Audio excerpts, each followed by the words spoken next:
Hey guys, this is an opinion piece. It's really not my views. I'm not saying I agree or disagree. I'm just saying this is what I read, I report. Series on China.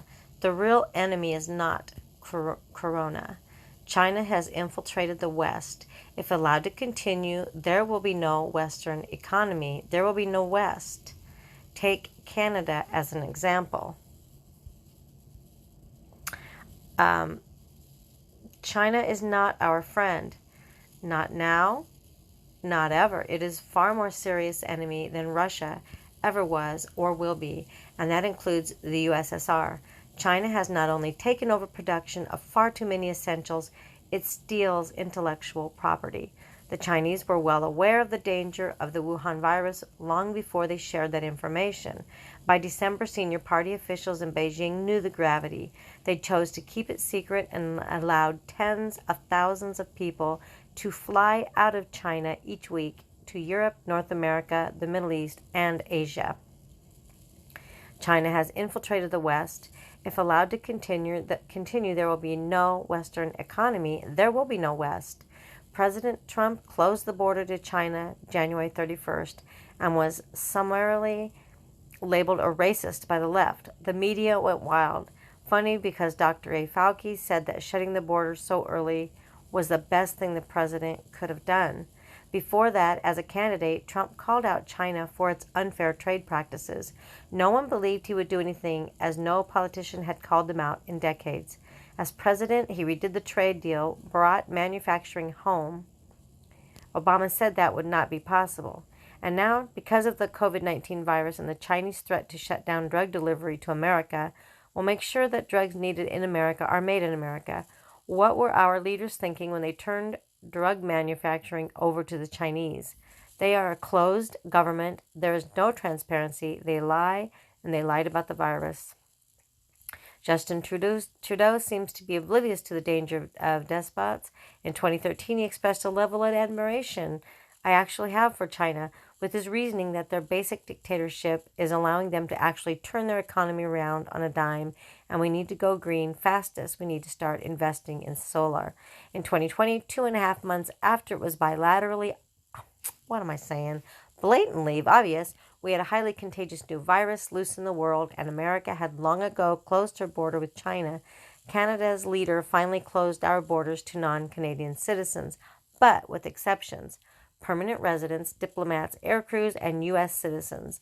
Family members of Canadian citizens and permanent residents will also be allowed to come home, said Trudeau.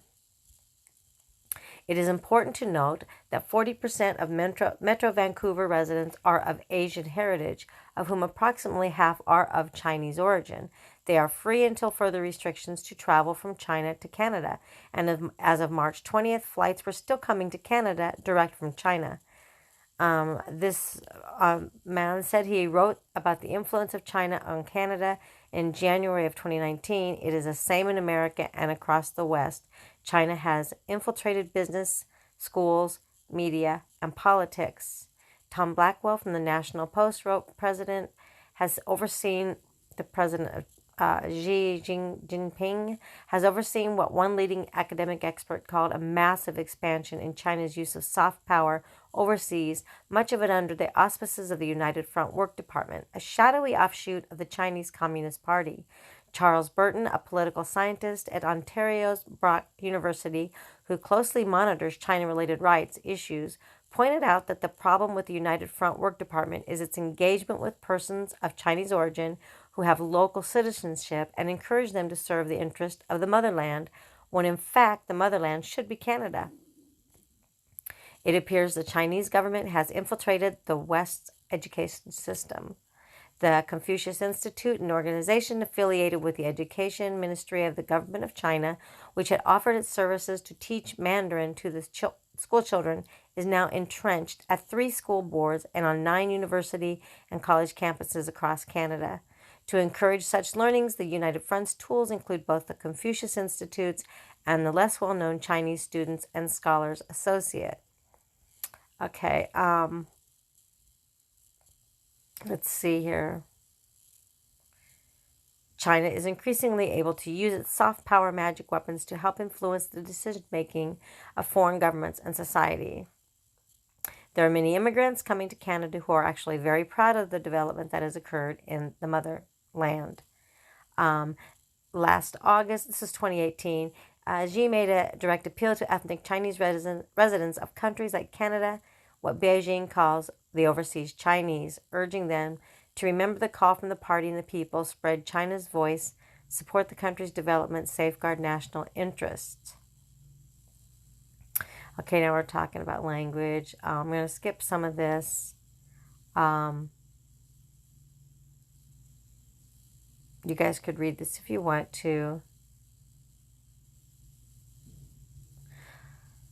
So anyway, guys, remember, China is not a friend of the West, and act accordingly. Something to think about. Have a great day.